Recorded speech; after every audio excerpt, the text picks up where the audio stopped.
Bonjour Thomas Boafs. Effectivement, il y a une proposition de loi portée par M. Fauvergue qui consiste à sanctionner pénalement, d'une peine d'emprisonnement d'un an maximum, toute personne qui diffuserait les images d'un fonctionnaire de police ou de gendarmerie avec l'intention de porter atteinte à son intégrité physique ou psychique.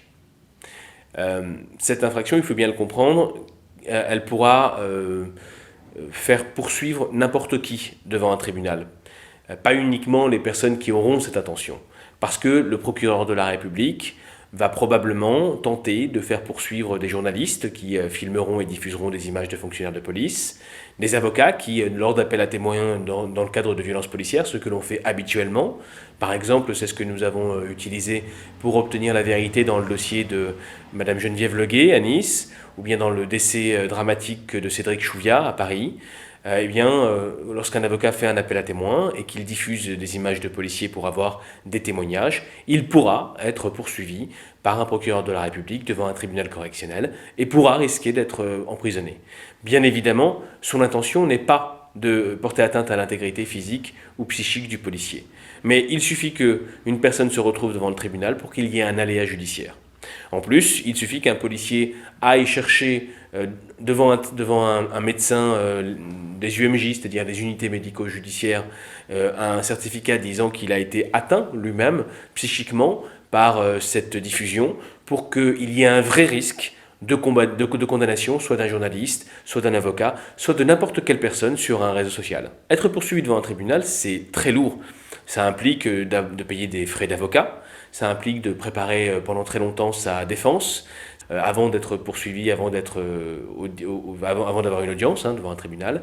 Et donc ça implique beaucoup de pression. Il faut bien comprendre qu'il est probable que le procureur de la République, qui supervise, finalement qui est un peu le superviseur des fonctionnaires de police, et qui va vouloir protéger les fonctionnaires de police lorsqu'il y a des violences policières, il est très probable que le procureur de la République va essayer, comme c'est malheureusement trop souvent le cas déjà aujourd'hui avec les procédures d'outrage et rébellion, de poursuivre des personnes qui auront diffusé des images de violences policières.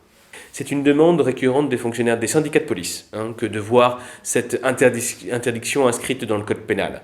Il faut bien comprendre que... Alors, des syndicats de police et de l'extrême droite, c'est peut-être un pléonasme aujourd'hui d'ailleurs, parce qu'il y a beaucoup de syndicats de police qui sont d'extrême droite et qui demandent et font un lobbying très important sur le gouvernement pour obtenir cette infraction pénale qui vise à empêcher finalement de filmer tous les fonctionnaires de police et de diffuser évidemment ces images. Il faut bien comprendre que cette infraction elle a pour vocation d'empêcher la révélation dans les violences policières. Elle a pour objectif principal d'éviter que des policiers ne soient poursuivis et qu'ils puissent avoir finalement une liberté totale pour commettre des violences policières contre des manifestants ou des personnes lors de contrôles de policiers. À partir du moment où on ne peut plus diffuser les images de policiers, on change un petit peu de modèle de société ou de fonctionnement social, parce qu'il faut bien comprendre que la police est un service public. C'est-à-dire que c'est un service qui doit être vu par le public. Et à partir du moment où on ne peut plus rendre compte des éventuels abus de la police, eh bien on perd l'un des contre-pouvoirs qui résultent de nos institutions depuis la Révolution française, c'est-à-dire la possibilité de voir et de rendre compte de l'arbitraire de l'État contre un citoyen, contre n'importe quelle personne dans la rue.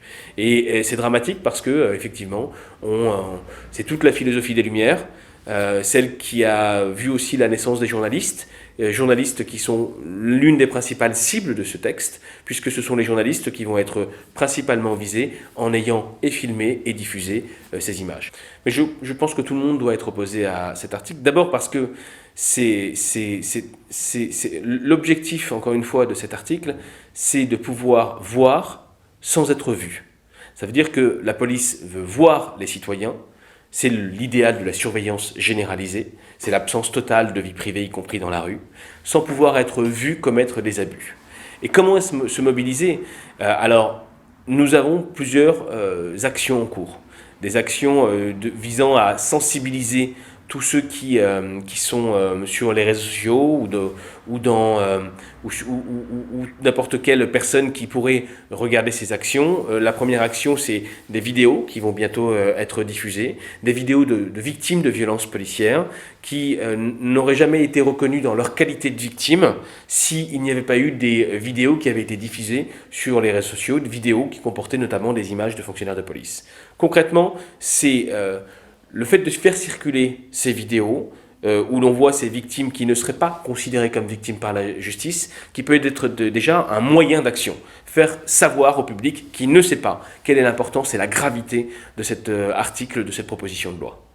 Comment les citoyens peuvent faire pour se mobiliser contre cet article de loi avant qu'il ne passe, s'ils sont effectivement opposés comme vous à ça?